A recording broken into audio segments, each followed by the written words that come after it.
Hello friends, இது நம்ம திருத்துறைப்பூண்டி பக்கத்துல இருக்கக்கூடிய நெடும்பலம் தான். நெடும்பலம் கிராமத்துல இருக்கக்கூடிய ரயில்வே கேட் வழியா போனோம்னா நம்ம மின்சார அலுவலகம், அதாவது வந்து இபி ஆபீஸ் சொல்லுவோம்ல, இபி ஆபீஸ் இருக்கக்கூடிய தெரு தான் இது. இந்த தெருவுடைய ரோட்டினுடைய நிலை ரொம்ப மோசமா இருக்கு.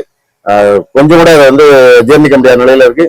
மக்கள் இங்க இருந்து பாத்தீங்கன்னா ஸ்கூலுக்கு போற பிள்ளைங்க இருக்காங்க, வேலைக்கு போற ஆண்கள் பெண்கள் எல்லாருமே இருக்காங்க. விவசாயம் நடக்கக்கூடிய நிலங்கள் நிறைய இருக்கு. இந்த இடத்துல எல்லாத்தையும் கிராஸ் பண்ணி போகணும். அப்படியாப்பட்ட சிரமத்துக்கு மத்தியில தான் அவங்க போய் வந்துட்டு இருக்காங்க. இடம் பார்க்கறதுக்கு ரொம்ப மோசமாவே இருக்கு. நீங்களும் அந்த இடம் போயிருந்தீங்கன்னா கண்டிப்பா கமெண்ட்ல சொல்லுங்க. எவ்வளவு மோசமா உள்ள ரோட்ல இந்த மக்கள் டெய்லி போயிட்டு வந்துருக்காங்க அப்படிங்கும்போது அவங்களுக்கு எவ்வளவு சிரமமா இருக்கும். எவ்வளவு பேருக்கு அதை அவங்க சொல்லி நிறைய பேர் சொல்லி இதை ஏதாச்சும் பண்ணுங்கன்னு சொல்லி கேட்டிருக்காங்க. அப்படி இருந்தும் எந்த பலனும் இல்லை அப்படின்னு சொல்றாங்க.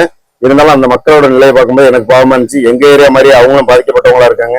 அதனால என் ஏரியாவுக்கு தான் தீர்வு கிடைக்கல, அவங்களுக்காச்சும் தீர்வு கிடைக்கட்டும் அப்படின்றதுனால இந்த வீடியோ பதிவிடுறேன். இதை எந்த அளவுக்கு நீங்க முடிஞ்சளவு ஷேர் பண்றீங்களோ அப்படி ஷேர் பண்ணா மட்டும்தான் அவங்களுக்கான தீர்வு கிடைக்கிறதுக்கு ஒரு வழிவகையா இருக்கும் அப்படிங்கிறதுனால இந்த வீடியோ போடுறோம். கட்டாயமா ஷேர் பண்ணுங்க. ஏன்னா உங்களுக்கான பிரச்சனைகள் வரும்போது மட்டும் நீங்க குரல் கொடுக்கல முக்கியம் இல்ல, அடுத்தவங்களோட பிரச்சனையும் குரல் கொடுத்தீங்கன்னா உங்களோட பிரச்சனைக்கு நாளைக்கு எல்லாருமே குரல் கொடுக்க வருவாங்க. அதை மிஸ் பண்ணாம ஷேர் பண்ணிட்டு